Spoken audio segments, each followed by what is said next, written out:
जय Hind. Live times आप देख रहे हैं और मैं हूं आपके साथ स्वाति आर्य। स्वागत है आप सभी का बुलेटिन में। बुलेटिन की शुरुआत करेंगे और सबसे पहले आपको लेकर चलते हैं छत्तीसगढ़, जहां पर सीएम विष्णुदेव साय की तरफ से पहलगाम में जो आतंकी हमला हुआ उस पर क्या निश्चित रूप से इसका भी बदला लिया जाएगा। राहुल गांधी ने इससे रायपुर के कारोबारी भी उनकी डेथ हुई। हाँ, रायपुर के कारोबारी की भी डेथ हुई है। दिनेश मिरानी ऐसा नाम है, तो उनके प्रति भी संवेदना है और हम लोग बराबर संपर्क में हैं।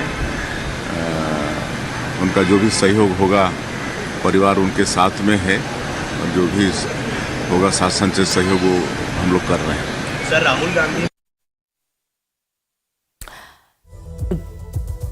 इस आतंकी हमले का जवाब दिया जाएगा। हम उन लोगों के साथ, परिवार वालों के साथ खड़े हुए हैं जिन्होंने कल जो आतंकी हमला हुआ उसमें अपने परिवार वालों को खो दिया।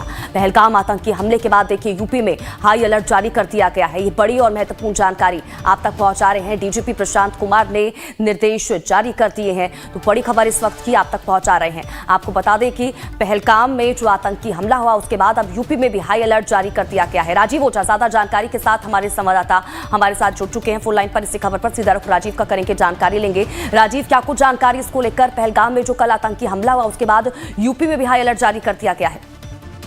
जी, उत्तर प्रदेश में जो धार्मिक स्थल हैं, पर्यटन स्थल हैं, जहां विदेशी बड़ी संख्या में आते हैं, जैसे आगरा है, वाराणसी है, मथुरा है, इन स्थानों पर विदेशी पर्यटक बड़ी संख्या में आते हैं। तो एक ऐसी आशंका थी कि इन स्थानों पर भी आतंकी हमला हो सकता है। इसके मद्देनजर उत्तर प्रदेश में अलर्ट किया गया है सभी जिलों के पुलिस कप्तानों को और पुलिस कमिश्नरों को कि कहीं से भी कोई संदिग्ध व्यक्ति अगर मिलता है तो उसकी तत्काल पहचान की जाए, उसकी कार्रवाई की जाए। तो बड़े पैमाने पर तलाशी अभियान चलाया जा रहा है संदिग्धों को लेकर के, और जो होटलों में लोग रुकते हैं उनका वेरिफिकेशन किया जा रहा है। किसी भी तरह से कोई संदिग्ध अगर मिलता है तो उस पर उसकी पहचान की जाएगी, उस पर कार्रवाई की जाएगी। तो पूरे प्रदेश में एक तरह से अलर्ट है इस समय, और खासकर धार्मिक पर्यटन स्थलों पर जहाँ विदेशी आते हैं वहाँ ज्यादा ऐसी आशंका है कि आतंकी हमला हो सकता है।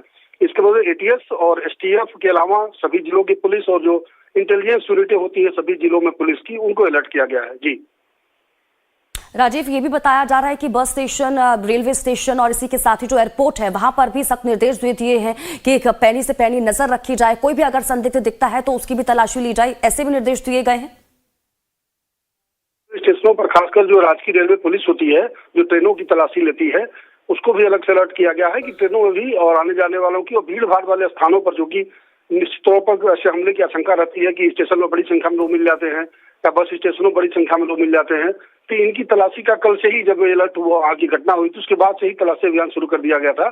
और अब जो फोकस किया गया खासकर पर्यटन स्थलों पर, क्योंकि माना जा रहा था कि एक मोडस ऑपरेंडी होता है किसी घटना का, तो विदेशियों को टारगेट करने की बात ज्यादा मानी जा रही है कि ऐसा हो सकता है कि विदेशियों को टारगेट किया जाए, क्योंकि उससे उन्हें अंतर्राष्ट्रीय स्तर पर चर्चा का मौका मिलता है।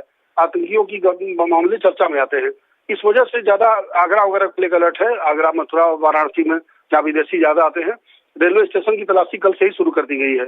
जी चलिए, बहुत बहुत शुक्रिया राजीव इन तमाम जानकारी के लिए और हमारे साथ जुड़ने के